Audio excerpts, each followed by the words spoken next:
Hello everyone once again, this is Andy Lini and I welcome you back to Let's Play The Legend of Zelda. Last time we beat the heck out of Aquamentus and got the first Triforce bar in the first dungeon. And this time we are going to explore the world just a little bit and then go to the dungeon number 2. And first, as you can see, I've been grinding a bit money here. And here's some secret. You can check the map where I am about, and when you touch the Armos, it'll rise up, and you find a secret shop in here. And here's a key. This is the cheapest place to get the key. It's 80 rupees, and here's a bait. It's 60 rupees, also cheapest one in here. But what we really are looking for is this, the blue ring. Now you might not see anything yet, but when I go out,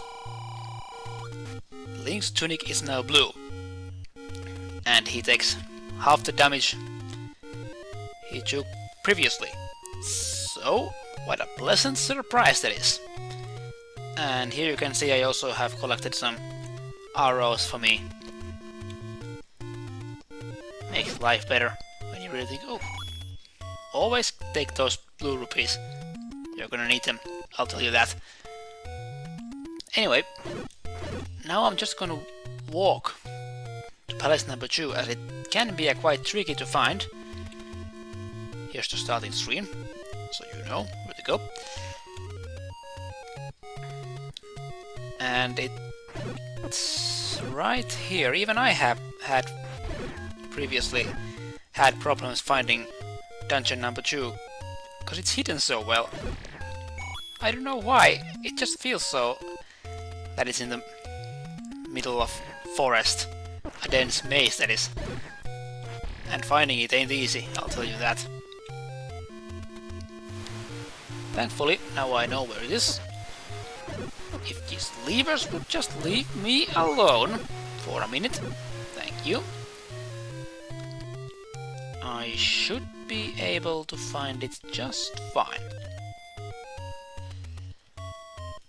So take this to the Moblin Forest. This path will easily take you there. Then go up from here. And once again up from here, I think. Nope. Then it was probably here. Yep. This leads to the dungeon number 2. Also called the Crescent Moon. As you'll see when we get the map. Here it is, and inside we go. Let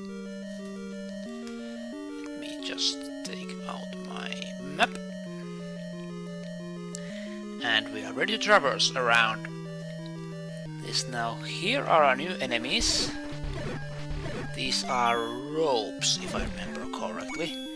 And they are a good source for money, so if you don't like doing the money-making game, you can easily come to the dungeon number 2, or level 2 as it calls, the game calls it, and kill these ropes. They'll easily give you the money you need. Before emulators I used to do that as a trick to get money easily, because money making game is also always a gamble. Nice amount of money here, and another key for us. So, how are you liking my game style? As you can see, I have improved my speech a bit, so I don't freeze as often as I did in the first episode. We did, oh boy, that was painful to listen. I did myself it last time, a while ago. Should have practiced more, I guess. Not doing Let's Plays for a couple of years really takes the point, I gotta say. We just got a compass. We could use bombs, but I just like doing it this way, really. Here are some Gorias.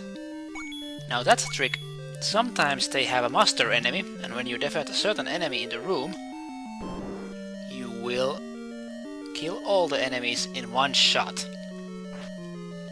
It's really useful, but it doesn't really... you can't tell which enemy is the master enemy. And now that we have the map, you can see that it really looks like a crescent moon. So, I'm just gonna... in the next room we can find the treasure of this level. And that's why I wanted to get this blue tunic, because the enemies can be a bit of a pain. This is a blue Goria. Even with the white sword they take 3 hits to kill. And then there are these statues shooting fireballs at you. So the blue ring really helps, because you take less damage. And what we got is a blue boomerang. And it reaches much faster. Farther, I mean. It only stops at a wall. This enemy is called Lanmola. I think they are supposed to be some snakes of some kind. And when you kill them, once again, they will give you a key. They give us bombs in here, and that's a hint. The walls in dungeons are sometimes bombable, but unlike in newer Zelda games, you can test them with your sword. You just have to take a wild guess, and that's really strange thing. I mean, the overworld is filled with bombable walls. You can just bomb everything. And what for, really? I mean, how are you supposed to know if there's something hidden in a wall when you can test it? And this old man says Dodongo dislikes smoke. What's a Dodongo, you may ask? Well, I just shot the old man with my sword beam, just to give him a little teaching of who to educate. And when you educate me, you should tell me exactly what to do, not some vague hint. But I gotta say, NES games they were very, very infamous of doing that one, giving you just something that you have to really think of if it's true or not. And now we have reached the boss, and the boss is Dodongo. Now you can't hurt Dodongo with your sword. Every hit only results in